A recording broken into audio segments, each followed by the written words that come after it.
For dinner tonight, we're making some chicken enchiladas with green sauce. This recipe has become a fan favorite and we eat it almost every week. To keep things simple and fast, I generally use a roasted chicken from the grocery store as we always have leftovers. Usually all of the dark meat is left over, so this is a great recipe to use it up. Cut the tomatillas in half, put them face down on a baking sheet, remove the skin from the garlic, and if you're using hot peppers, toss them into the sheet as well. For a better flavor profile, try to roast the veggies on a smoker or charcoal barbecue, but I didn't have time for that today, so I'm using the oven. Set your oven to 400 Fahrenheit, roast them for about 15 to 20 minutes, or broil them for about 5 to 10.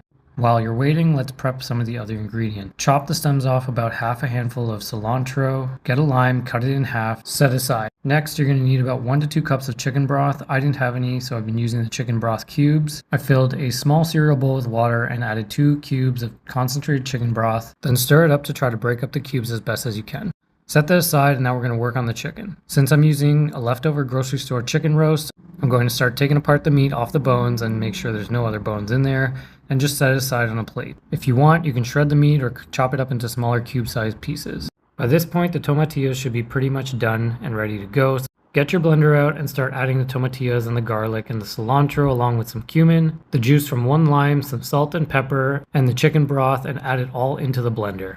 I added about 1/4 of the hot pepper to the mix. If it's too spicy, the kids won't eat it, so really it's personal preference. Add as much or as little or none as you want. Depending how much sauce you want or how pressed for time you are, you can add as much or as little as the chicken broth as you want. I go by feel, but the more chicken broth you add, the longer it will take to reduce the sauce. If you're super pressed for time, you don't have to technically reduce the sauce, but then you'd be adding soup to your enchiladas.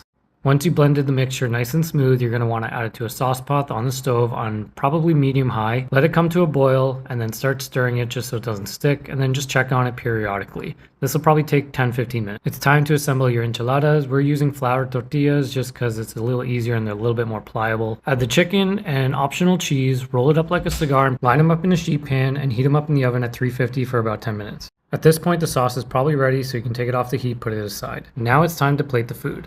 Take 2 to 3 enchiladas on a plate and then basically douse them or pour them completely with the sauce. You want the tortillas to soften up and soak up all that sauce.